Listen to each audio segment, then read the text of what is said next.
ప్రేమ స్వరూపుడైన యేసుక్రీస్తు నామములో మీ అందరికీ శుభములు తెలియజేస్తున్నాను. మరి యొక్క వర్చువల్ సంగారాధన నిమిత్తమై ఈ విధముగా మనందరం కలుసుకోవడానికి దేవుడు చూపిన కృప నిమిత్తమై దేవునికి వెలలేని స్తుతులు స్తోత్రాలు చెల్లించుకుందాం. ప్రారంభ ప్రార్థనతో ఈ యొక్క వర్చువల్ సంగారాధన మనము ప్రారంభించుకుందాం. సకల ఆశీర్వాదములకు కారణభూతుడైన మా ప్రియపరులకు తండ్రి, నీకే వెలలేని స్తుతులు స్తోత్రాలు చెల్లించుకుంటున్నాను. ప్రభువా, మీ కృపను కాపుదలను సంరక్షించండి. మాతో మీరు ఉంచి ఉన్నారయ్యా. ప్రతి విషయంలోనూ ప్రతి అవసరతలోనూ ప్రభువా మా చేయి పెట్టి నడిపిస్తున్నందుకు నీకే స్తోత్రాలు చెల్లించుకుంటున్నాను. మీ కృపలో భద్రపరచండి, సంరక్షించమని కోరుచున్నాం ప్రభువా. మరి ఆరాధనలో తండ్రి ప్రభువా, పాలు పంపులు పంచుకున్న ప్రతి ఒక్క నిమిత్తం ప్రార్థిస్తున్నాం తండ్రి. వారికి మీరు తోడుగా ఉండమని కోరుచున్నాం ప్రభువా. నీ మెండైన జ్ఞానం తండ్రి బిడ్డలకు మీరు దయచేయమని కోరుచున్నాం ప్రభువా. మరి మమ్మల్ని అందరినీ ప్రభువా మరి నూతన మాసంలోనికి మీరు నడిపించున్నారు తండ్రి ప్రభువా. నీకే స్తోత్రాలు తండ్రి, స్తుతులు చెల్లించుకుంటున్నాను ప్రభువా. మరి ఈ మాసంలో తండ్రి ప్రభువా ఇంకను తండ్రి నీ యందు ప్రభువా ఉన్నతమైన ఆత్మీయ జీవితంలో తండ్రి ప్రభువా ఉండడానికి ప్రభువా బలపరచబడడానికి తండ్రి నీ కృప చూపించమని ప్రార్థిస్తున్నాను తండ్రి. మరి లెంటన్ డేస్లో మేము ఉంచుండగా ప్రభువా నీ కృప చూపించమని కోరుచున్నాం ప్రభువా. మరి ఎంతమంది బిడ్డలైతే ప్రభువా ఇంకను తండ్రి ఆత్మీయంగా బలపడాలని ప్రభువా నిశ్చయించుకొని ప్రభువా నీ యందు ప్రభువా తండ్రి ప్రభువా తండ్రి ఆత్మీయంగా బలపడుతున్నారు తండ్రి. వారందరి నిమిత్తం ప్రార్థిస్తున్నాను తండ్రి. నీకే స్తోత్రాలు. మీ కృపకు పాత్రలుగా తండ్రి వారి నుంచి మనం కోరుచున్నాం ప్రభువా. మరి తండ్రి ప్రభా ఈ వర్చువల్ సంగారాన్ని తండ్రి నీ చేతికి అప్పిస్తున్నాను తండ్రి. పాటల ద్వారా మీరు మహిమ పొందమని ప్రార్థిస్తున్నాను తండ్రి. వాక్యం ద్వారా నీ ప్రియబిడ్డలతో మీరు మాట్లాడమని కోరుచున్నాం ప్రభా. నీకే స్తోత్రాలు. మీ కృపకు పాత్రలుగా తండ్రి ప్రతి ఒక్కరిని మీరు ఉంచండి. ఆది నుంచి అంతవరకు ప్రభువా నీ అధ్యక్షతలో నీ ఏలుబడిలో నీ నామ మహిమాంతమై శ్రేష్టంగా జరిగించుకోమని మా ప్రభువును నీ ప్రియకుమారుడైన యేసుక్రీస్తు నామములో అడిగి వేడుకొంచున్నాను తండ్రి. ఆమేన్. పాటలు పాడుకొని దేవుని యొక్క నామాన్ని మనము మహింపరుద్దాం.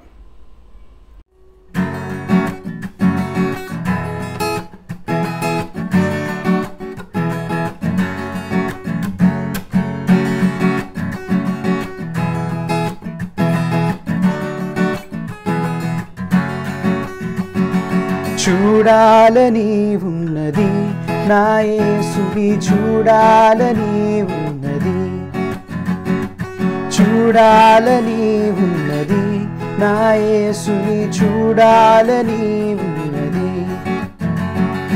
కోట్లాది దూతలు నిత్యము పరిశుద్ధుడని కొనియాడుచుండగా చూడాలని, కోట్లాది దూతలు నిత్యము పరిశుద్ధుడని కొనియాడుచుండగా చూడాలని, చూడాలని ఉన్నది నా యేసుని చూడాలని ఉన్నది, చూడాలని ఉన్నది నా యేసుని చూడాలని ఉన్నది. పగలు ఎగరు బాణమైనను రాత్రి కలుగు భయముకైనను, పగలు ఎగురు బాణమైనను రాత్రి కలుగు భయముకైనను, కదలకనను కాపాడే నా నాథుడ నీవే. ఉన్నవాడవు అనువాడవు రానున్నవాడవు, కదలకనను కాపాడే నా నాథుడ నీవే. ఉన్నవాడవు అనువాడవు రానున్నవాడవు. చూడాలని ఉన్నది నా యేసుని చూడాలని ఉన్నది,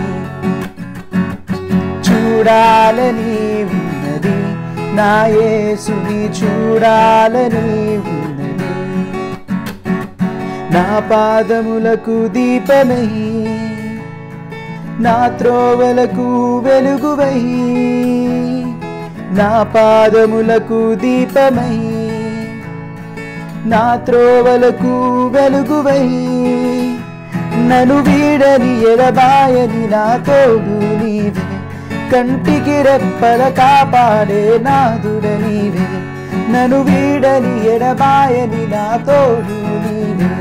కంటికి రెప్పల కాపాడే నాదుడ నీవే. చూడాలని ఉన్నది నా యేసుని చూడాలని ఉన్నది, చూడాలని ఉన్నది నా యేసుని చూడాలని ఉన్నది. కోట్లాది దూతలు నిత్యము పరిశుద్ధుడని కొనియాడుచుండగా చూడాలని, కోట్లాది దూతలు నిత్యము పరిశుద్ధుడని కొనియాడుచుండగా చూడాలని, చూడాలని ఉన్నది నా యేసుని చూడాలని ఉన్నది, చూడాలని ఉన్నది, నా యేసుని చూడాలని ఉన్నది.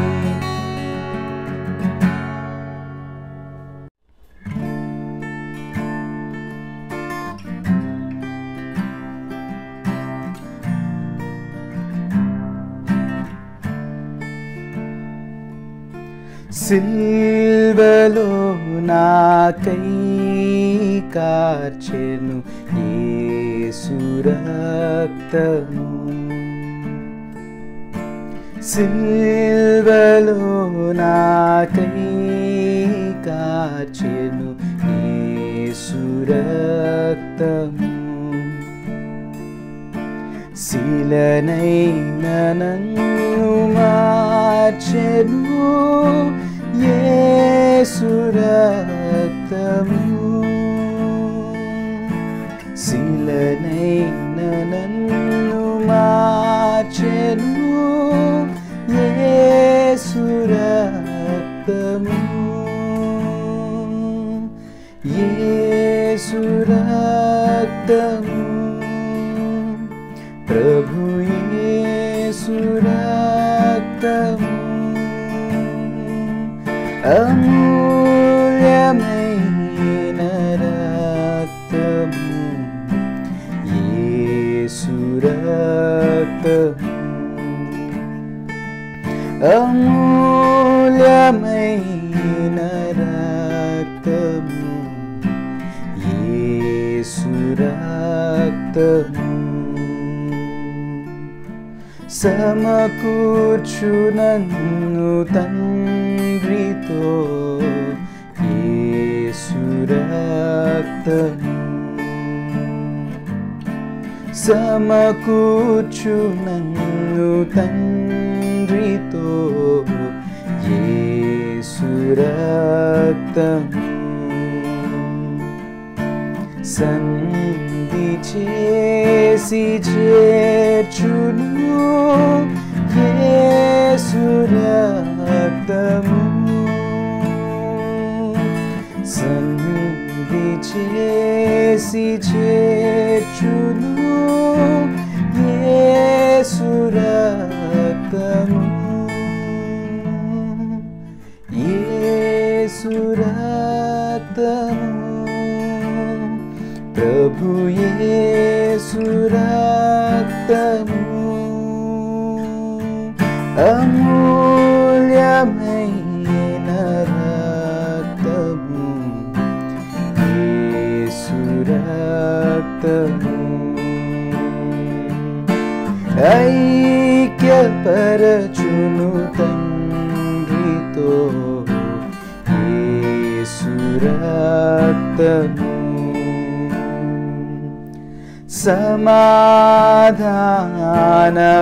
సమాధానపరచును యేసు రక్తము,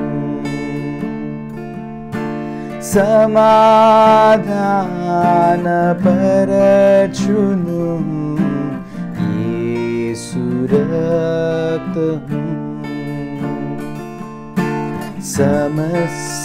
సమస్యలన్నీ తీర్చును యేసు రక్తము, సమస్యలన్నీ తీర్చును యేసు రక్తము, యేసు రక్తము, ప్రభు యేసు రక్తము, సంపూర్ణ శాంతినిచ్చును యేసు రక్తము, సంపూర్ణ శాంతినిచ్చును యేసు రక్తము.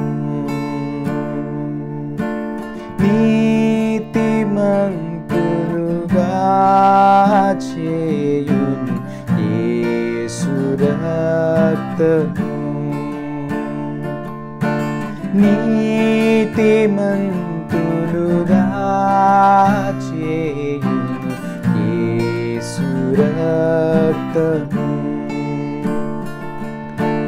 దుర్నీతినంత బాపును యేసు రక్తము. దుర్నీతినంత బాపును యేసు రక్తము. యేసు రక్తము. ప్రభు యేసు రక్తము. నిబంధన నిలుపును యేసు రక్తము. నిబంధన నిలుపును యేసు రక్తము. సిల్వలో నాకై కార్చెను యేసు రక్తము. ఈ దినమనకై ఏర్పాటు చేయబడిన వాక్య భాగం చదువుకుందాం. 13వ కీర్తన మ్యార్లిన్ చదివి వినిపిస్తుంది. 13వ కీర్తన చదువుకుందాం. యెహోవా, ఎన్నాళ్ల వరకు నన్ను మర్చిపోవుదువు? నిత్యము మరచెదవా? నాకెంతకాలం విముఖుడవై ఉందువు? ఎంతవరకు నా మనసులో నేను చింతపడుదును? ఎంతవరకు నా హృదయంలో పగలంతయు దుఃఖాక్రాంతుడనై ఉందును? ఎంతవరకు నా శత్రువు నా మీద తన్ను హెచ్చించుకొనును? యెహోవా నా దేవా, నా మీద దృష్టి ఉంచి నాకుత్తరమిమ్ము. నేను మరణ నిద్ర నొందకుండాను వాని గెలిచితనని నా శత్రువు చెప్పకొనకుండా, నేను తూలిపోయి ఉండగా నా విరోధులు హర్షింపకుండాను నా కన్నులకు వెలుగిమ్ము. నేనైతే నీ కృపయందు నమ్మిక ఉంచి ఉన్నాను. నీ రక్షణ విషయమై నా హృదయం హర్షించుచున్నది. యెహోవా నాకు మహోపకారములు చేసి ఉన్నాడు. నేను ఆయనను కీర్తించెదను. ఆమేన్. ప్రాముఖ్యమైన సమయానికి వచ్చి ఉన్నాం. ఈ సమయంలో పరిశుద్ధాత్మ దేవుడు మనందరితో మాట్లాడబోతున్న వాక్య భాగము హెబ్రీ పత్రిక 9వ అధ్యాయము 1వ వచనం నుండి 14వ వచనం వరకు మనము ధ్యానిద్దాం. ఈ యొక్క వాక్య భాగాన్ని మనం గమనించినట్లయితే క్రీస్తు బలి యొక్క శ్రేష్టత్వం గురించి గ్రంథకర్త ప్రస్తావిస్తూ ఉన్నాడు. మరి దీనిని 3 విభాగాలుగా మనము విభజించవచ్చు. 1వ వచనం నుండి 5వ వచనం వరకు మనం గమనిస్తే పాత నిబంధన పరిశుద్ధ స్థలము గురించి గ్రంథకర్త వివరిస్తూ ఉన్నాడు. 6వ వచనం నుండి 10వ వచనం వరకు మనం గమనించినట్లయితే పాత నిబంధన బలి గురించి అక్కడ గ్రంథకర్త వివరిస్తూ ఉన్నాడు. మరి 11వ వచనం నుండి 14వ వచనం వరకు మనం గమనిస్తే నూతన నిబంధన బలి గురించి గ్రంథకర్త వివరిస్తూ ఉన్నాడు. మరి మొదటి వచనాన్ని మనం గమనించినట్లయితే పాత నిబంధనలో దైవిక సేవను గురించి గ్రంథకర్త తెలియచేస్తున్నాడు. మొదటి వచనాన్ని చదువుకుందాం. మొదటి నిబంధనకైతే సేవా నియమములను ఈలోక సంబంధమైన పరిశుద్ధ స్థలమును ఉండెను. ఈ యొక్క వాక్య భాగాన్ని మనం గమనిస్తే గ్రంథకర్త పాత నిబంధన యాజకత్వమును గురించి, యాజక స్థలమును గురించి, నూతన నిబంధన యాజకత్వం గురించి, యాజక స్థలమును గురించి ఆయన ప్రస్తావిస్తూ దానిని వివరిస్తూ హెబ్రీ పాఠకులకు క్రీస్తు యొక్క బలి యొక్క శ్రేష్టత్వం గురించి వివరిస్తూ ఉన్నాడు. మరి మొదటి నిబంధనకైతే సేవా నియమములు ఈలోక సంబంధమైన పరిశుద్ధ స్థలము ఉండెను. మరి మొదటి నిబంధన పాత నిబంధనలు మనం గమనించినట్లయితే ఆ నిబంధన ఈ లోక సంబంధమైనటువంటి పరిశుద్ధ స్థలం అనగా ఆ యొక్క ప్రత్యక్ష గుడారం అనేది ఈ లోకమునకు సంబంధించినటువంటి వస్తువులతో అది చేయబడి ఉన్నట్లుగా గ్రంథకర్త అక్కడ వివరిస్తున్నారు. మరి లోకమునకు సంబంధించినటువంటి యాజకులు మరి లోకములో ఉన్నటువంటి అర్పణలను వారు అర్పిస్తూ ఈ యొక్క లోకములో దానిని ఏర్పాటు చేసిందిగా అక్కడ గ్రంథకర్త వివరిస్తున్నాడు. మరి 2వ వచనాన్ని మనం గమనిస్తే పాత నిబంధనలో ప్రత్యక్ష గుడారం గురించి వివరణ అక్కడ తెలియజేస్తున్నాడు. 2వ వచనం చదువుకుందాం. ఎలాగనగా మొదట ఒక గుడారం ఏర్పడెను, అందులో దీపపు స్తంభమును బల్లయు దాని మీద ఉంచబడిన రొట్టెలను ఉండెను, దానికి పరిశుద్ధ స్థలమని పేరు. మరి గ్రంథకర్త ప్రత్యక్ష గుడారం గురించి వివరిస్తున్నాడు. మరి ప్రత్యక్ష గుడారాన్ని గమనిస్తే 3 విభాగాలుగా దాన్ని మనం చూడగలము. ఆవరణ, పరిశుద్ధ స్థలము, అతి పరిశుద్ధ స్థలము. మరి ఇక్కడ గ్రంథకర్త ఈ యొక్క పాఠ్యభాగంలో పరిశుద్ధ స్థలముల గురించి, అతి పరిశుద్ధ స్థలము గురించి ప్రాముఖ్యంగా ఇక్కడ ప్రస్తావించడాన్ని మనం ఇక్కడ గమనించవచ్చు. మరి ఎలాగనగా మొదట ఒక గుడారం ఏర్పడెను, అందులో దీపస్తంభమును బల్లయు దాని మీద ఉంచబడిన రొట్టెలను ఉండెను, దానికి పరిశుద్ధ స్థలమని పేరు. మరి మొదటి గుడారములో ఏముంటున్నాయో అక్కడ గ్రంథకర్త ఇక్కడ ప్రస్తావిస్తున్నాడు. మొట్టమొదట ఒక గుడారం అనేది ఏర్పరచబడింది. మరి అందులో ఏ ఏ వస్తువులు ఉన్నాయో గ్రంథకర్త అక్కడ తెలియచేస్తున్నాడు.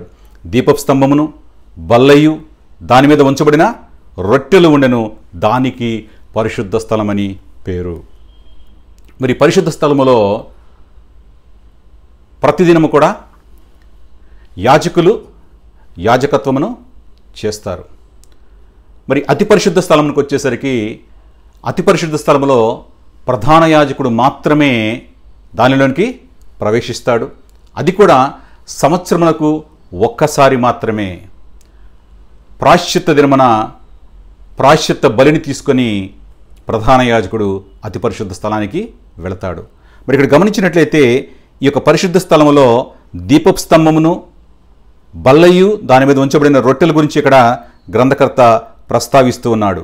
సువర్ణ ధూపార్తి గురించి ఇక్కడ గ్రంథకర్త ప్రస్తావించలేదు. నిర్గమకాండ ప్రకారం చూస్తే సువర్ణ ధూపార్తి కూడా పరిశుద్ధ స్థలమునే ఉంటుంది. కానీ మరి గ్రంథకర్త దీనిని అతి పరిశుద్ధ స్థలములో ప్రస్తావించినట్లుగా మనము చూస్తున్నాం. మరి ఎందుకు ఈ విధముగా ప్రస్తావించబడిందో దాని గురించి తర్వాత మనము చక్కగా దాని గురించి తెలుసుకుందాం. మరి సందర్భానుసారంగా మనము ఈ యొక్క వాక్య భాగంలో మనము ముందుకు వెళదాం. మరి ఇక్కడ గమనించినట్లయితే ప్రాముఖ్యంగా దీపస్తంభమును దాని మీద ఉంచబడిన రొట్టెల గురించి ఇక్కడ గ్రంథకర్త ప్రస్తావిస్తున్నాడు. మరి దీపస్తంభము క్రీస్తుకు సాదృశ్యముగా ఉన్నది. అదేవిధముగా బల్ల మీద ఉంచబడినటువంటి రొట్టెలు 12 గోత్రములకు చెందినవిగా మనము గమనించగలము. మరి దీనిని పరిశుద్ధ స్థలము, దీనిలో ప్రతిదినము కూడా యాజకులు యాజకత్వము చేస్తూ ఉంటారు, ఆరాధన అనేది జరుగుతూ ఉంటుంది. మరి 3వ వచనాన్ని చూసినట్లయితే ప్రత్యక్ష గుడారములో 2వ భాగం గురించి ఇక్కడ ప్రస్తావిస్తూ ఉన్నాడు. 2వ తెరకు అవతల అతి పరిశుద్ధ స్థలమును గుడారము ఉండెను. మొట్టమొదటి దానిలో పరిశుద్ధ స్థలము, దానిలో ఏ వస్తువులు ఉన్నాయో వాటి గురించి అక్కడ గ్రంథకర్త ప్రస్తావించాడు. తర్వాత తెర అవతల ఉన్నటువంటి అతి పరిశుద్ధ స్థలమును గురించి అనేటువంటి గుడారం ఉన్నట్లుగా గ్రంథకర్త ఇక్కడ ప్రస్తావిస్తున్నాడు. మరి 4వ వచనములో గుడారపు 2వ భాగంలోని వస్తువులను గురించి అక్కడ ప్రస్తావించడాన్ని మనం అక్కడ గమనించవచ్చు. 4వ వచనములో అందులో సువర్ణ ధూపార్తియు అంతటను బంగారు రేకులతో తాపబడిన నిబంధన మందసమును ఉండెను. ఆ మందసములో మన్నాగల బంగారు పాత్రయు చిగురించినటువంటి అహరోను చేతికర్రయు నిబంధన పలకలు ఉండెను. మరి హెబ్రీ గ్రంథకర్త ఈ సువర్ణ ధూపార్తిని ఇక్కడ ప్రస్తావిస్తున్నాడు.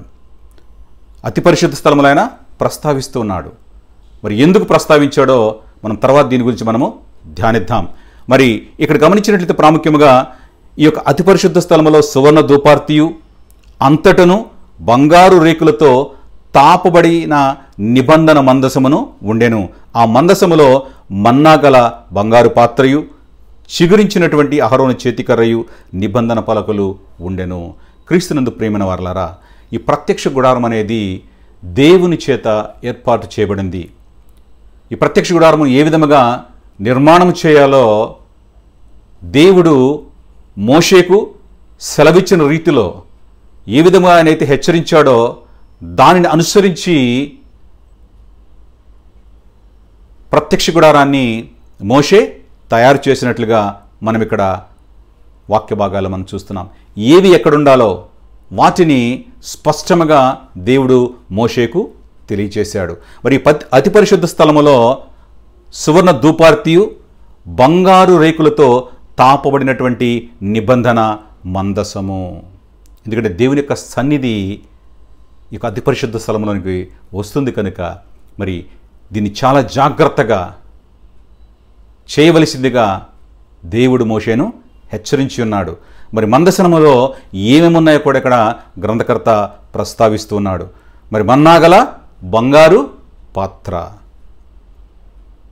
ఎడారిలో ఇశ్రాయేలులకు దేవుడు మన్నాను కురిపించి ఉన్నాడు. ఆ మన్నా కలిగినటువంటి పాత్ర ఈ మందసములో ఉన్నట్లుగా గ్రంథకర్త ఇక్కడ వివరిస్తూ ఉన్నాడు. మరి చిగురించినటువంటి అహరోను చేతికర్ర కూడా ఆ మందస పెట్టెలో ఉన్నట్లుగా మనము గమనించగలము. అదేవిధముగా నిబంధన పలకలు ఇవన్నీ కూడా మందసములో ఉన్నట్లుగా గ్రంథకర్త తెలియచేస్తున్నాడు. మరి 5వ వచనాన్ని చూసినట్లయితే గుడారపు 2వ భాగంలో కరుణాపీఠమును గురించి ప్రస్తావన గ్రంథకర్త తెలియజేస్తున్నాడు. 5వ వచనాన్ని చదువుకుందాం. దానిపైన కరుణాపీఠమును కమ్ముకొనుచున్న మహిమగల కెరూబులుండెను. వీటిని గురించి ఇప్పుడు వివరముగా చెప్ప వల్లపడదు. అంటే ప్రాముఖ్యముగా హెబ్రీ గ్రంథకర్త హెబ్రీయును ఉద్దేశించి పాత నిబంధన సంబంధించినటువంటి బలుల గురించి, నూతన నిబంధన సంబంధించిన బలుల గురించి ఆ తారతమ్యాన్ని వారికి తెలియచేస్తున్నాడు. వారు దేనినైతే వారి వారి జీవితాలలో ధర్మశాస్త్ర ప్రకారము, ఆచార ప్రకారము వారు పాటిస్తున్నారో వాటికి మరి క్రీస్తు చేసినటువంటి బలికి ఆ రెండిటికి తారతమ్యాన్ని తెలియచేస్తూ గ్రంథకర్త క్రీస్తు యొక్క బలి యొక్క శ్రేష్టత్వాన్ని ఇక్కడ తెలియచేస్తున్నాడు. కనుకనే ఆయన ప్రత్యక్ష గుడారములో, ఈ లోకములో ఉన్నప్పుడు ప్రత్యక్ష గుడారములో ఏ విధమైనటువంటి అమరిక ఉన్నది, ఏ విధముగా దాన్ని అమర్చి ఏ విధముగా యాజకులు అక్కడ యాజకత్వమును చేసేవారో ప్రస్తావిస్తూ ఉన్నాడు. అదేవిధముగా క్రీస్తు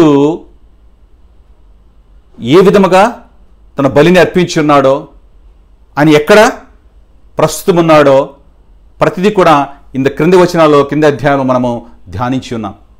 ఆయన తండ్రి కుడి వైపున కూర్చుని ఉన్నాడు. తండ్రి తనకు అప్పగించినటువంటి పనిని నెరవేర్చాడు. ఆయన పరిపూర్ణంగా దాన్ని నెరవేర్చి తండ్రి కుడి పార్శ్వమున ఆసీనుడై ఉన్నాడు. క్రీస్తునందు ప్రియమైన వారలారా, ఎందుకంటే ఈ హెబ్రీ క్రైస్తవులు క్రైస్తవమును విడిచి వెళ్ళేటువంటి పరిస్థితిలో వారిని హెచ్చరిస్తూ, వారిని ఆత్మీయముగా బలపరుస్తూ క్రీస్తు యొక్క శ్రేష్టత్వమును, ఔన్నత్యమును గురించి గ్రంథకర్త ప్రస్తావిస్తున్నాడు.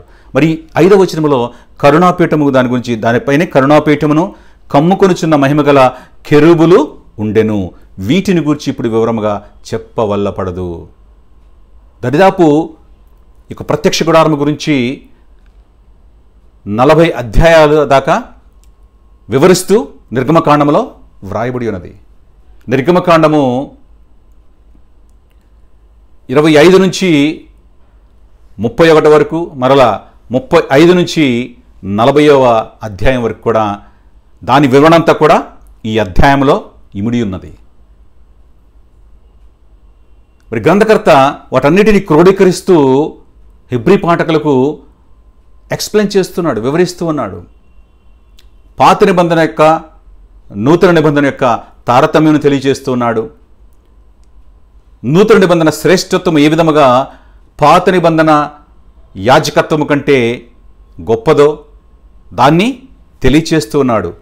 కనుకనే ఆ ప్రత్యక్ష గుడారంలో ఉన్నటువంటి అంశాలన్నీ కూడా స్పష్టంగా వివరిస్తూ ఉన్నాడు. మరి దేవుని చిత్తమైతే ఒక దినము ప్రత్యక్ష గుడారం మీద ప్రత్యేకమైనటువంటి ప్రసంగాన్ని మనము నేర్చుకుందాం, తెలుసుకుందాం. మరి ప్రస్తుతము ఈ సందర్భానుసారముగా ఉన్నటువంటి వాక్యముల గురించి మనము తెలుసుకుంటూ ముందుకు వెళదాం. మరి పాత నిబంధనలో దైవిక సేవ గురించి 6వ వచనంలో ఇక్కడ గ్రంథకర్త ప్రస్తావిస్తూ ఉన్నాడు. 6వ వచనాన్ని చదువుకుందాం. ఇవి ఈలాగు ఏర్పరచబడినప్పుడు యాజకులు సేవ చేయుచు నిత్యమును ఈ మొదటి గుడారములోనికి వెళ్ళుదురు గాని. ఈ యొక్క అమెరికన్ గురించి అక్కడ చెప్పి ఉన్నాడు. అమెరికన్ గురించి చెప్పిన తర్వాత మరి యాజకులు నిత్యము కూడా మొదటి గుడారం అనగా పరిశుద్ధ స్థలమునికి వారు వెళ్ళి వారు సేవ చేస్తారు, యాజకత్వము చేస్తారని గ్రంథకర్త తెలియచేస్తూ ఉన్నాడు. ఇవి ఈలాగు ఏర్పరచబడినప్పుడు యాజకులు సేవ చేయొచ్చు. అమెరికన్ గురించి చెప్పి ఉన్నాడు. అమెరిక తర్వాత యాజకులు మొదటి గుడారములో వెళతారనేటువంటి దాన్ని గ్రంథకర్త ఇక్కడ ప్రస్తావిస్తూ ఉన్నాడు. మరి పాత నిబంధనలో పాపమునకు అర్పణ అనేది ఏమి అయి ఉన్నదో 7వ వచనంలో గ్రంథకర్త వివరిస్తూ ఉన్నాడు. 7వ వచనాన్ని చదువుకుందాం.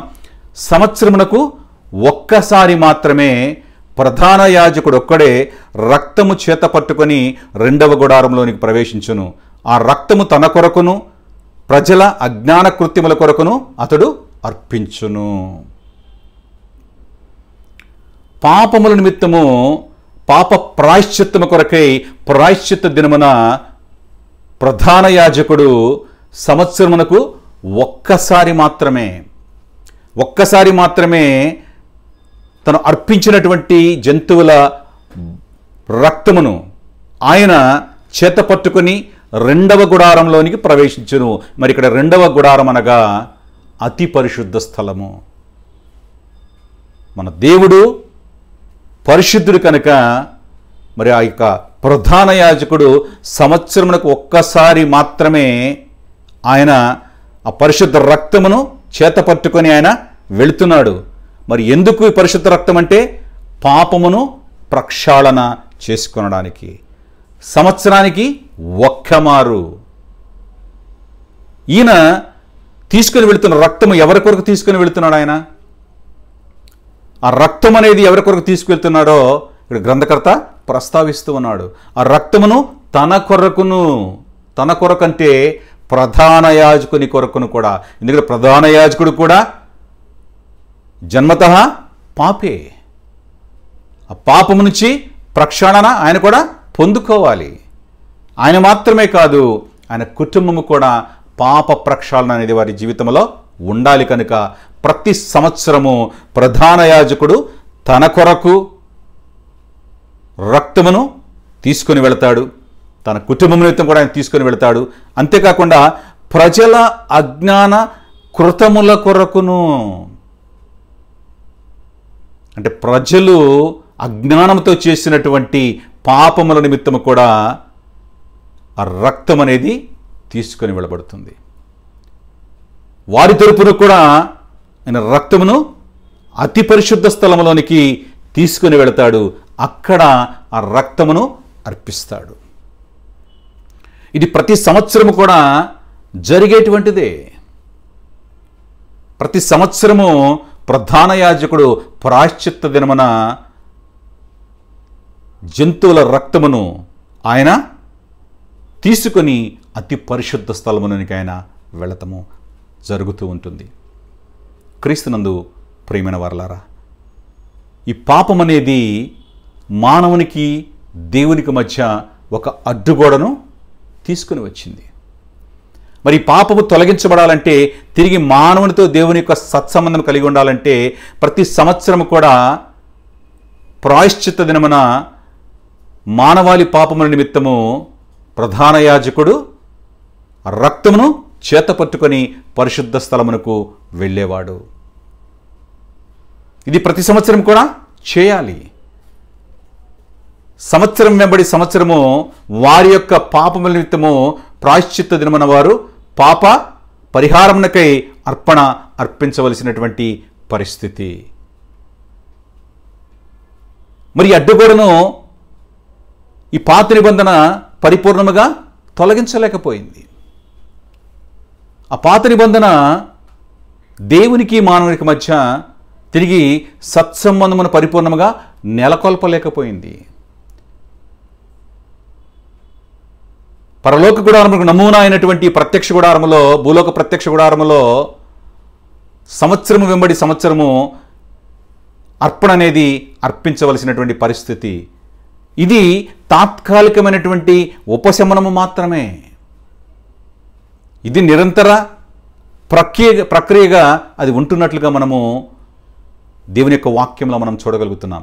ఎందుకంటే ఈ యొక్క పాత నిబంధన అనేది పరిపూర్ణత లేకుండా ఉన్నది, అపరిపూర్ణముగా ఉన్నట్లుగా దీనిని బట్టి మనము గ్రహించగలము. హెబ్రీ 7వ అధ్యాయము 27-28 వచనాలు చూసినట్లయితే, ధర్మశాస్త్రము బలహీనత గల మనుష్యులను యాజకులుగా నియమించును, కానీ ధర్మశాస్త్రముకు తరువాత వచ్చిన ప్రమాణపూర్వకమైన వాక్యము నిరంతరమును సంపూర్ణ సిద్ధి పొందిన కుమారుని నియమించెను. కనుక ఈయన ఆ ప్రధాన యాజకుల వలె మొదట తన సొంత పాపముల కొరకు, తరువాత ప్రజల పాపముల కొరకును దినదినము బలులను అర్పించవలసిన అవసరం కలవాడు కాడు. తన్ను తాను అర్పించుకున్నప్పుడు ఒక్కసారి పనిచేసి ముగించెను. మరి ధర్మశాస్త్రము బలహీనత గల మనుషులను యాజకులుగా నియమించును. కానీ ధర్మశాస్త్ర ప్రకారము లేవి వంశస్థులు మాత్రమే యాజక ధర్మమును పాటించగలరు. మరి ధర్మశాస్త్రము యాజకులను నియమిస్తుంది. కానీ మరి ధర్మశాస్త్రమునకు తరువాత వచ్చిన ప్రమాణపూర్వకమైన వాక్యము, ధర్మశాస్త్రముకు తర్వాత వచ్చినటువంటి ప్రమాణపూర్వకమైన వాక్యం ఎవరంటే యేసుక్రీస్తు ప్రభు. దేవుడు ప్రమాణం చేసి ఉన్నాడు, మెల్కీసెదెకు క్రమములో నిరంతరము యాజకుడు అయి ఉన్నావని. మరి ఆ వాక్యము నిరంతరమును సంపూర్ణ సిద్ధి పొందిన కుమారుని నియమించింది. ఆ మాట, ఆ ప్రమాణపూర్వకమైన మాట క్రీస్తు ప్రభువును నియమించింది. కనుక ఈయన ఆ ప్రధాన యాజకుల వలె మొదట తన సొంత పాపముల కొరకు, తరువాత ప్రజల పాపముల కొరకు దినదినము బలులను అర్పించవలసిన అవసరము కలవాడు కాడు. మిగతా యాజకులు ఏ విధముగా వారి యొక్క సొంత పాపముల నిమిత్తము, ప్రజల పాపముల నిమిత్తము బలులను అర్పించవలసిన అవసరం ఉన్నదో, మరి క్రీస్తు ప్రభు విషయంలో ఆ యొక్క అవసరత లేదు. ఎందుకంటే ఆయన పరిశుద్ధుడు కనుక తను తాను అర్పించుకున్నప్పుడు ఒక్కసారి ఆయన పరిపూర్ణముగా అర్పణను ఆయన అర్పించుకొని ఆయన తనకు అప్పచెప్పిన పనిని ఆయన ముగించున్నాడు. ఆ నూతన నిబంధనలో తిరిగి దేవునితో మానవునికి సత్సంబంధాన్ని ఆయన కలిగించి ఉన్నాడు. మరి 8వ వచనాన్ని చూసినట్లయితే పాత నిబంధన పరిపూర్ణత లేనిది, కనుకనే క్రొత్త నిబంధన యొక్క ఆవశ్యకత అనేది ఏర్పడి ఉన్నది. 8వ వచనాన్ని చదువుకుందాం. దీనిని బట్టి ఆ మొదటి గుడారం ఇంకా నిలుచుండగా అతి పరిశుద్ధ స్థలంలో ప్రవేశించు మార్గము బయలుపరచబడలేదని పరిశుద్ధాత్మ తెలియచేయుచున్నాడు. ఈ పాత నిబంధన పరిపూర్ణత లేదు. ఆ మొదటి గుడారం ఇంక నిలిచి ఉండగా అతి పరిశుద్ధ స్థలంలో ప్రవేశించే మార్గము బయలుపరచబడలేదని పరిశుద్ధాత్మ తెలియజేయుచున్నాడు. ప్రతినిత్యము కూడా ఈ యొక్క బలి అర్పణ అనేది జరుగుతూనే ఉన్నది. మరి దీని ద్వారా మరి దేవునితో మానవునికి సత్సంబంధము పాత నిబంధన కల్పించలేకపోయింది. అనగా దేవునితో సత్సంబంధమునకు మార్గం అనేది సుగమము చేయించబడలేదు, మార్గము తెరవబడలేదు. ప్రతి సంవత్సరము కూడా అర్పణ అర్పించబడుతుంది. అది తాత్కాలికమైనటువంటి ఉపశమనము మాత్రమే. పరిపూర్ణమైనటువంటి మార్గము, శాశ్వతమైనటువంటి మార్గము అది తెరవలేకపోయింది. అది మార్గమును ఏర్పరచలేకపోయింది. దేవునితో మానవునికి సత్సంబంధమును నెలకొల్పలేకపోయిందని గ్రంథకర్త ఇక్కడ హెచ్చరిస్తూ ఉన్నాడు. యోహాను సువార్త 14గా చూస్తే యేసు నేనే మార్గమును సత్యమును జీవమును, నా ద్వారానే తప్ప ఎవడను తండ్రి యొద్దకు రాడు. ఏ పాత నిబంధన అయితే దేవుని చెంతకు మానవుని చేర్చలేకపోయిందో, ఆ మార్గమును ఏర్పరచలేకపోయిందో, ఆ మార్గమును తెరవడానికి ఆ మార్గము తానే యేసుక్రీస్తు ప్రభు శరీరధారిగా ఈ యొక్క లోకానికి ఆయన వచ్చి ఉన్నాడు. ఏ పాత నిబంధన అయితే దేవునితో సత్సంబంధం కలిగించలేకపోయిందో దానిని రద్దు చేస్తూ తిరిగి ఒక నూతన నిబంధన క్రీస్తు ప్రభు తీసుకుని వచ్చి ఉన్నారు. ఆ నూతన నిబంధన ద్వారా తానే మార్గమై సత్యం వైపు ప్రతి ఒక్క జీవితాన్ని మరల్చడానికి క్రీస్తు ప్రభు శరీరధారి యొక్క లోకానికి వచ్చి ఉన్నాడు. ఎందుకు వచ్చి ఉన్నాడంటే ఆ మరణమును, పాపము ద్వారా వచ్చినటువంటి ఆ మరణమును తొలగించి జీవమును అందించడానికి. ప్రతి ఒక్కరు కూడా తన ద్వారా దేవుని చెంతకు నడిపించబడడానికి తానే మార్గమై దేవునికి మానవునికి మధ్య సత్సంబంధం నెలకొల్పాడు. మార్గమును తెరిచి ఉన్నాడు. తన శరీరం యొక్క అర్పణ ద్వారా, తన రక్తపు ప్రోక్షణ ద్వారా దేవుని చెంతకు మానవునికి మార్గమును తెరిచినటువంటి క్రీస్తు ప్రభు. క్రీస్తు ద్వారానే ఎవరైనా కూడా తండ్రి చెంతకు వెళ్ళేటువంటి అనుభవము, ఆ పరిశుద్ధ స్థలములోనికి వెళ్ళడానికి క్రీస్తే మార్గమై ఉన్నాడు. తన ద్వారా తప్ప దేవుని చెంతకు వెళ్ళడానికి ఏ మార్గమును కూడా లేదు అని ఈ వాక్యము ద్వారా మనం గ్రహించగలము. ఆయనే మార్గమై ఉన్నాడు, ఆయనే సత్యమై ఉన్నాడు, ఆయనే జీవము అయి ఉన్నాడు. 9వ వచనాన్ని చూసినట్లయితే పాత నిబంధనలో అర్పణ బలుల అవసరత. పాత నిబంధన విషయానికి వస్తే అర్పణ బలుల యొక్క అవసరతను గురించి ఇక్కడ గ్రంథకర్త ప్రస్తావిస్తున్నాడు. 9వ వచనాన్ని చదువుకుందాం. గుడారము ప్రస్తుత కాలమునకు ఉపమానముగా ఉన్నది. ఈ ఉపమానార్థమును బట్టి మనస్సాక్షి విషయంలో ఆరాధకునికి సంపూర్ణ సిద్ధి కలుగు చేయలేని అర్పణలు బలులను అర్పించబడుచున్నవి. మనస్సాక్షి విషయంలో ఆరాధకునికి సంపూర్ణ సిద్ధి కలుగు చేయలేని అర్పణలను బలులు అర్పించబడుతున్నాయి. క్రీస్తునందు ప్రియమైన దేవుని బిడ్డలారా, మరి పాత నిబంధనలో మనం గమనించినట్లయితే అర్పించబడుతున్నటువంటి ప్రతి ఒక్క అర్పణ కూడా అది బాహ్యపరమైనటువంటి పాప తాత్కాలిక విమోచన నిమిత్తం మాత్రమే అర్పించబడుతూ ఉన్నాయి. ఆరాధకునికి సంపూర్ణ సిద్ధి కలుగు చేయలేని మాటని ఇక్కడ గమనించాలి. దేవునికి సంపూర్ణ సిద్ధి కలుగు చేయలేని అర్పణల బలులు అర్పించబడుతున్నాయి అనగా అది అంతరంగాన్ని శుద్ధి చేయలేకపోతుంది. ఆ అర్పణ కేవలము ఆచార ప్రకారము బలులను అర్పిస్తున్నారు. ఆ బలి కేవలము బాహ్యపరమైనటువంటి ప్రక్షాళన కొరకే అది చేయబడుతున్నది. కానీ అంతరంగ శుద్ధిని ఆ బలులు చేయలేకపోతున్నాయి. మనస్సాక్షి విషయంలో ఆరాధకునికి సంపూర్ణ సిద్ధి కలుగు చేయలేని అర్పణలను బలులను అంటున్నాడు గ్రంథకర్త. మనస్సాక్షి విషయంలో అంటే అంతరంగ విషయంలో యాజకులు ప్రధాన యాజకుడు అర్పిస్తున్నటువంటి అర్పణలు అవి సంపూర్ణ సిద్ధిని కలుగు చేయడం లేదు. దానివలన సంపూర్ణ సిద్ధి అనేది కలగడం లేదని గ్రంథకర్త ఇక్కడ ప్రస్తావిస్తూ ఉన్నాడు. మరి 10వ వచనాన్ని చూసినట్టయితే దిద్దుబాటు కాలం వరకు పాత నిబంధన. 10వ వచనాన్ని చదువుకుందాం. ఇవి దిద్దుబాటు జరుగు కాలం వచ్చే వరకు విధింపబడి అన్నపానములతోనూ నానా విధములైన ప్రక్షాళనలతోనూ సంబంధించిన శరీరాచారములు మాత్రమై ఉన్నవి. మరి పాత నిబంధనలోని ప్రతి ఒక్క ఆచారములు కూడా ఆ క్రమాలన్నీ కూడా అవి కేవలము నానా విధములైనటువంటి ప్రక్షాళనతో సంబంధించినటువంటి శరీరాచారములై ఉన్నవని గ్రంథకర్త ఇక్కడ తెలియజేస్తున్నాడు. అంటే శరీరమునకు సంబంధించిన ఆచారాలను మాత్రమే వారు పాటిస్తున్నారు, కానీ అవి పూర్తిగా మానవుని జీవితంలో అంతరంగము బాహ్యం యొక్క ప్రక్షాళన అనేది జరగడం లేదు.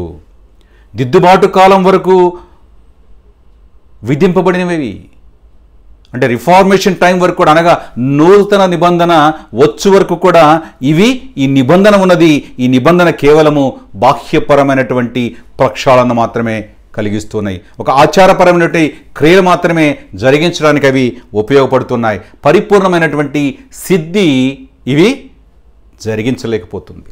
ఈ పాత నిబంధన జరిగించలేకపోతుంది. పాత నిబంధన బలులు పరిపూర్ణమైన సిద్ధిని ఇవ్వలేకపోతున్నాయి. అవి తాత్కాలికమైనవి. సంవత్సరం వెంబడి సంవత్సరము ఇవ్వవలసినటువంటి అవసరం ఉన్నది. ఇచ్చే వ్యక్తి కూడా బలి ఇచ్చే వ్యక్తి కూడా తన నిమిత్తము కూడా బలిని అర్పించవలసినటువంటి పరిస్థితి. ఎందుకంటే మానవులలోనే అతడు కూడా ఎంచుకొనబడ్డాడు కాబట్టి, ధర్మశాస్త్రము ద్వారా ఎంచుకొనబడ్డాడు కాబట్టి, ధర్మశాస్త్రమును అనుసరించి లేవి గోత్రముల వారు ఉన్నారు కాబట్టి ఆ బలహీనతను ఎత్తి చూపిస్తున్నాడు గ్రంథకర్త.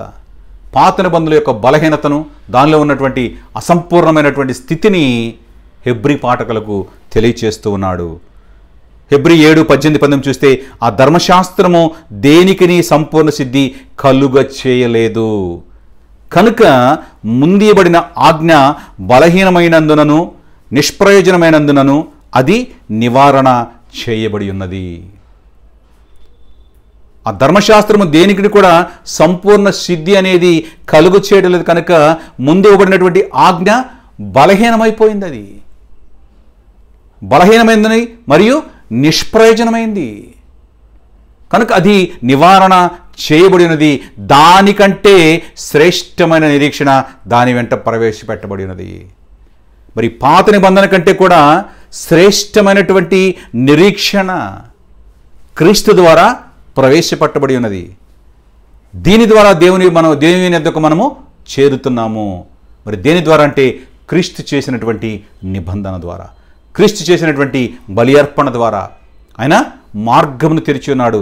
దేవుని యొద్దకు మనను చేరుస్తూ ఉన్నాడు ఆ నూతన నిబంధన బలి ద్వారా. క్రీస్తునందు ప్రేమైన వారలారా, గ్రంథకర్త పాత నిబంధనల బలహీనతల గురించి తెలియచేస్తున్నాడు. అవి దేవుని యొద్దకు చేర్చలేకపోయాయి కనుకనే అవి నిష్ప్రయోజనమైపోయాయి, బలహీనపడిపోయాయి. కనుకనే క్రీస్తు శ్రేష్టమైన నిరీక్షణ మనకి ఇచ్చున్నాడు. క్రీస్తు ద్వారా దేవుని యొక్క సన్నిధానానికి మనము చేరగలుగుతున్నాం. ఎందుకంటే అది క్రీస్తు ద్వారా మాత్రమే సాధ్యము. క్రీస్తు బలి అర్పణ దేవునికి మానవునికి మధ్య సత్సంబంధమును నెలకొల్పింది. ఏ పాపమైతే అడ్డుగోడగా ఉందో ఆ పాపమును ఛేదించగలిగింది క్రీస్తు యొక్క పరిశుద్ధ రక్తము.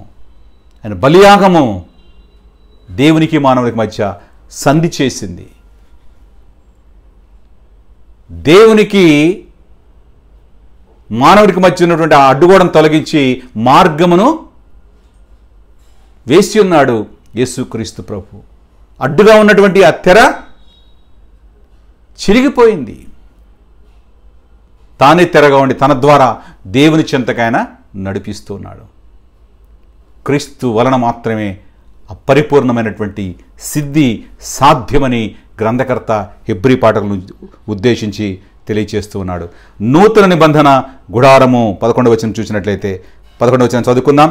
అయితే క్రీస్తు రాబోచున్న మేలుల విషయమై ప్రధాన యాజకుడిగా వచ్చి తానే నిత్యమైన విమోచన సంపాదించి హస్తకృతము కానిది అనగా ఈ సృష్టి సంబంధము కానిదియు మరియు ఘనమైనదియు పరిపూర్ణమైన గుడారము ద్వారా. క్రీస్తునందు ప్రియమైన వారలారా, ప్రత్యక్ష గుడారము దేవుని యొక్క సూచనను అనుసరించి మోషే దానిని తయారు చేయించి ఉన్నాడు. అది భూసంబంధమైనది, భూసంబంధమైనటువంటి వస్తువుల చేత తయారు చేయబడింది. భూసంబంధమైన యాజకులు దానిలో యాజకత్వమును నిర్వర్తిస్తున్నారు.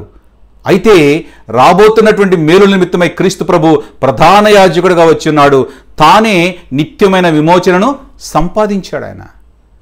ఆయన వచ్చింది ప్రధాన యాజకుడిగా మెల్కీసెదెకు క్రమంలో వచ్చాడు. నిరంతర ప్రధాన యాజకుడిగా ఆయన వచ్చాడు. ఇంతకుముందు చూసినట్టే ఎంతోమంది ప్రధాన యాజకత్వమును భూలోకములో నిర్వర్తించున్నారు.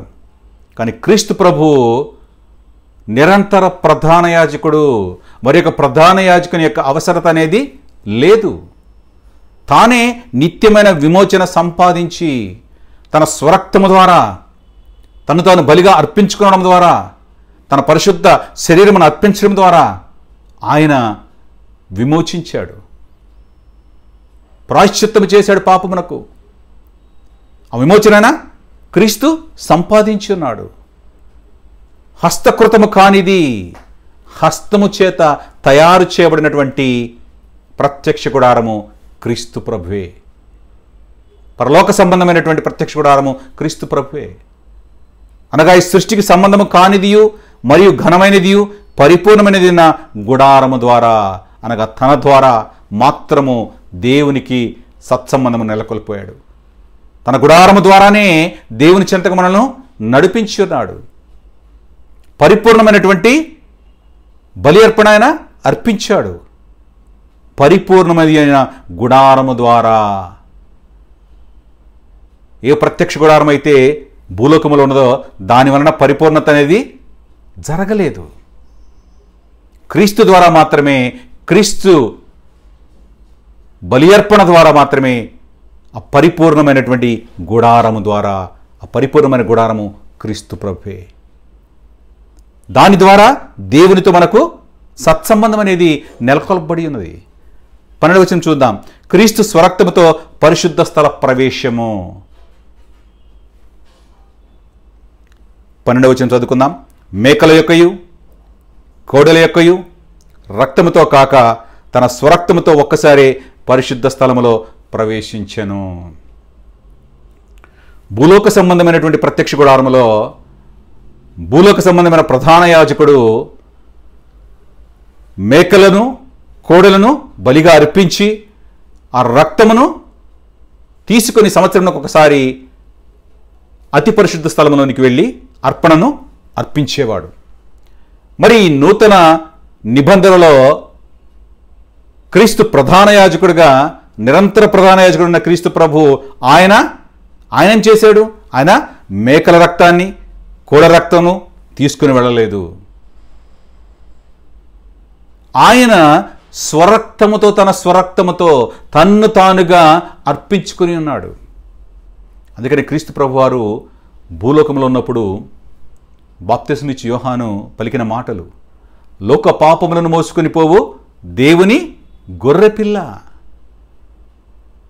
బలిని అర్పించడానికి సిద్ధపడి తను తానుగా దివి నుండి భూమికి వచ్చినటువంటి క్రీస్తు ప్రభు సర్వమానవాళి యొక్క పాపములను తన మీద మోపుకొని ఉన్నాడు. ఆయన శిలువ బలియాగము ద్వారా సర్వమానవాళి పాపములు తన మీద మోపబడానికి దేవునికి ఇష్టమై ఉన్నది.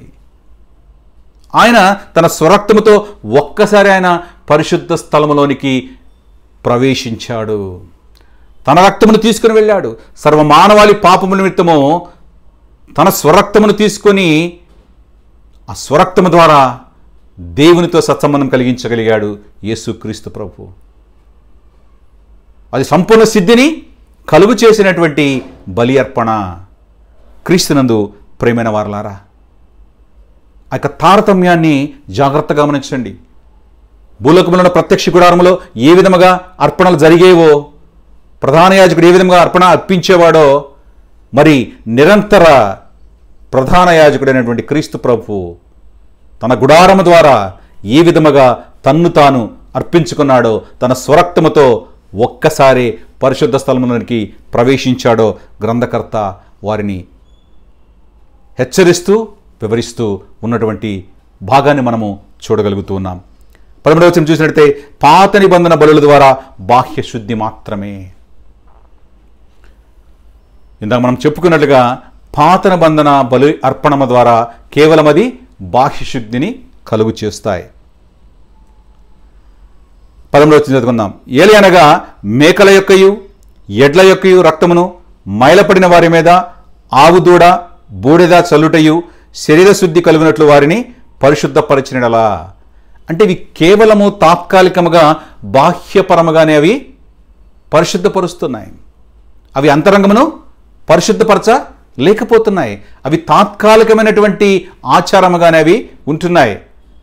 మేకల రక్తము, ఎడ్ల రక్తమైనవండి, మైలపడిన వారి మీద ఆవు దూడ బూడిద చలుడియు శరీర శుద్ధి కలిగినట్లు వారిని పరిశుద్ధపరచబడిన ఎడల. అంటే అవి శరీరముకు సంబంధించినటువంటి బాహ్య శుద్ధీకరణ ఆచారాలుగా అవి ఉంటున్నాయి. 14వ వచనం ఒకసారి చూద్దాం.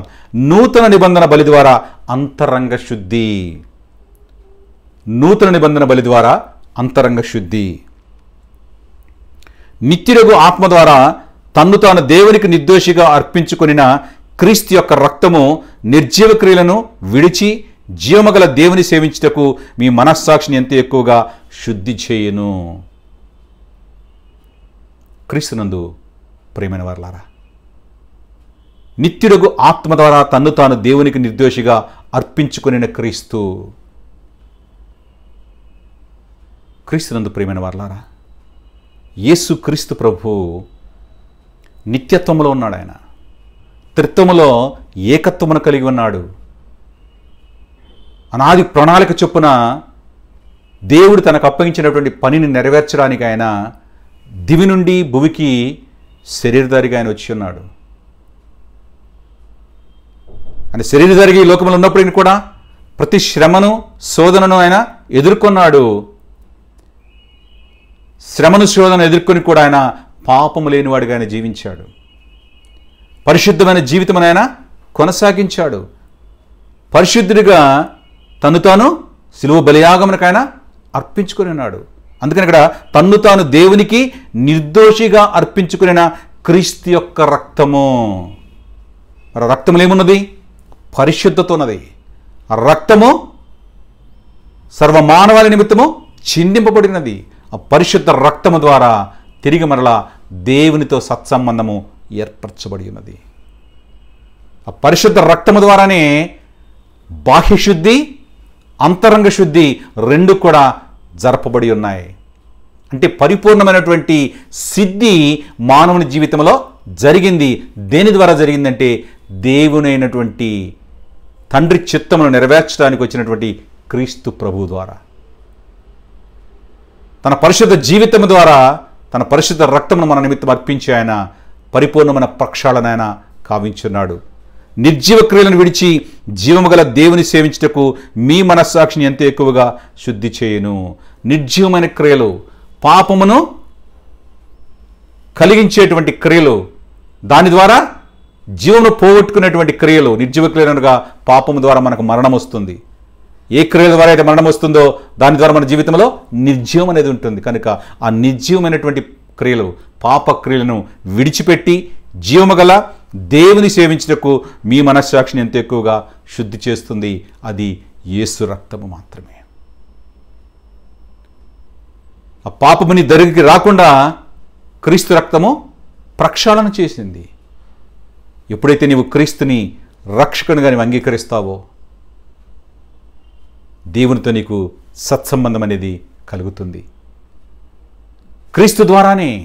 అందుకని నేనే మార్గమును, సత్యమును, జీవమును, సత్యమైనటువంటి దేవుని యొక్క వాక్యమును గ్రహించేటువంటి అనుభవంలో ప్రతి క్రైస్తవుడు ఉండాలి. ఎందుకంటే ఆ వాక్యము నిన్ను నిత్య జీవమునకది నడిపిస్తుంది. ఆ మార్గము నిత్య జీవములను నిన్ను తీసుకుని వెళుతుంది. ఆ మార్గమే క్రీస్తు, ఆ సత్యమే క్రీస్తు, ఆ జీవమే క్రీస్తు అయి ఉన్నాడు. చివరిగా 1 యోహాను 1:7 చూసినట్లయితే, అయితే ఆయన వెలుగులో ఉన్న ప్రకారము మనమును వెలుగులో నడిచినడలా మనము అన్యోన్య సహవాసము గలవారమై ఉందుము. అప్పుడు ఆయన కుమారుడైన యేసు రక్తము ప్రతి పాపం నుండి మనల్ని పవిత్రులుగా చేయును. మరి క్రైస్తవ విశ్వాస జీవితంలో మనందరం కూడా కొనసాగుతూ ఉన్నాం. మరి ఇప్పటి వరకు కూడా గ్రంథకర్త హెబ్రీ పాఠకులను ఉద్దేశించి పాత నిబంధనలో ఉన్న బలుల యొక్క ఉద్దేశము, అవి ఏ విధముగా అవి తాత్కాలికమైనవో, ఏ విధముగా సంపూర్ణ సిద్ధినవి కలిగించలేకపోయినవో, మరి ఏ విధంగా క్రీస్తు యొక్క బలి సంపూర్ణ సిద్ధిని కలిగించిందో ఆ తారతమ్యమును ఆయన ఎక్స్ప్లెయిన్ చేస్తున్నాడు. భూలోకంలో ప్రత్యక్ష గుడారము, నిజమైనటువంటి క్రీస్తే ప్రత్యక్ష గుడారముగా ఏ విధంగా ఉన్నాడో ఆ రెండింటిని ఆయన తెలియచేస్తూ పాఠకులను పురిగొల్పుతున్నాడు. ఆయన క్రైస్తవంలో స్థిరంగా ఉండడానికి ఆయన పురిగొల్పుతూ ఉన్నాడు. క్రీస్తు యొక్క శ్రేష్టత, క్రీస్తు బలి యొక్క శ్రేష్టతను గురించి నొక్కి వక్కాణిస్తూ ఉన్నాడు. తన పత్రిక ద్వారా వారిని బలపరుస్తున్నాడు. క్రీస్తే అందరికంటే శ్రేష్ఠుడు. పాత నిబంధనలో ప్రవక్తలు కానీ, దూతలు కానీ, బలి అర్పణలు కానీ, యాజక ధర్మం కానీ ప్రతిదానికంటే కూడా క్రీస్తే శ్రేష్ఠుడని వారికి తెలియచేస్తున్నాడు. వారిని విశ్వాసంలోనికి నడిపిస్తున్నాడు. మరి మన విశ్వాస యాత్రలో కూడా మనము ఆయన వెలుగులో ఉన్న ప్రకారము మనము వెలుగులో నడిచినడలా, అంటే క్రీస్తులో మనము నడిచినడలా మనము అన్యోన్య సహవాసము గలవారమై ఉందుము.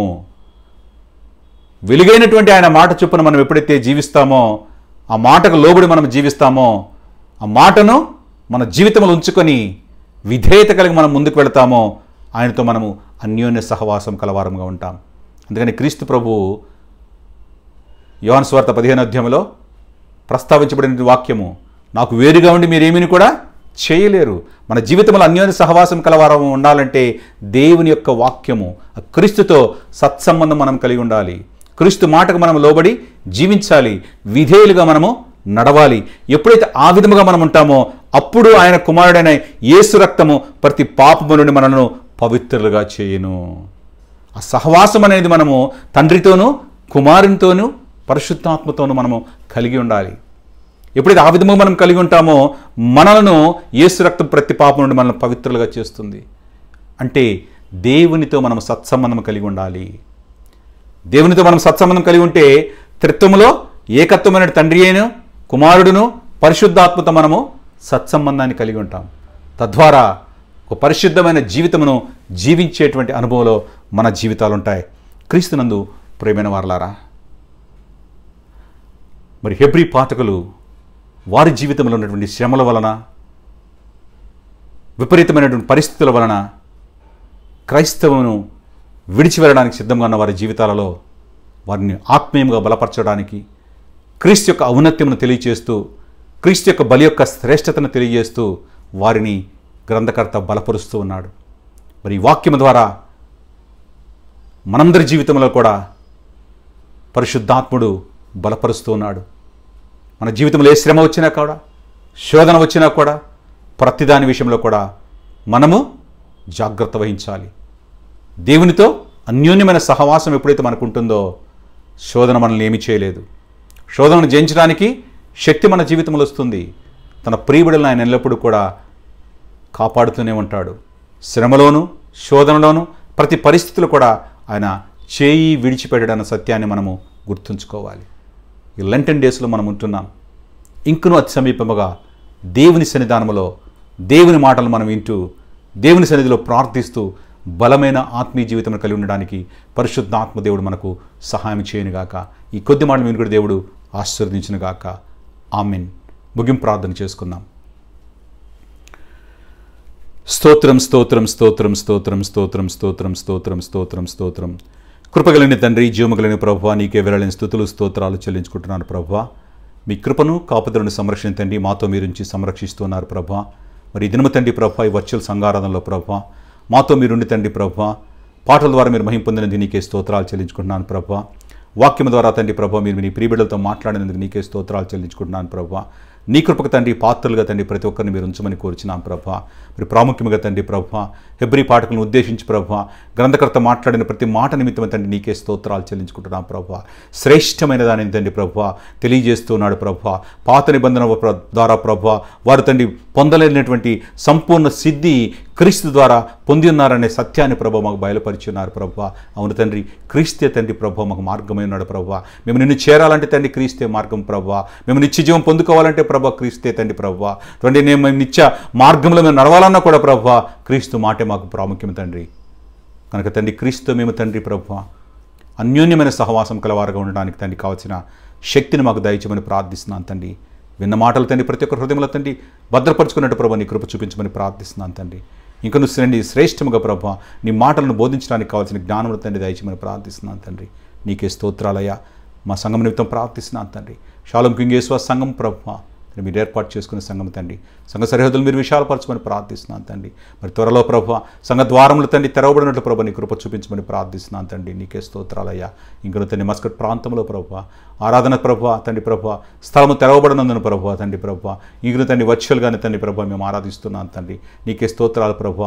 మరి వర్చువల్ సంఘ ఆరాధనలో పాలు పంపులు పంచుకున్న ప్రతి ఒక్కరిని ప్రభు వారిని బలపరచండి, ఆత్మీయంగా స్థిరపరచమని ప్రార్థిస్తున్నాను తండ్రి. వారి కుటుంబంలో ప్రతి అవసరతలను తండ్రి మీరు తీర్చమని ప్రార్థిస్తున్నాను తండ్రి. నీకే స్తోత్రాలు. మీ కృపక పాత్రలు కదండి బిడ్డలు మీరు ఉంచండి. తద్వారా మీరే సమస్త ఘనత మహిమ పొందమని నీ కొరకు తండ్రి నమ్మకమైన పాత్రగా స్థిరబలపరచమని ప్రార్థిస్తున్నాను తండ్రి.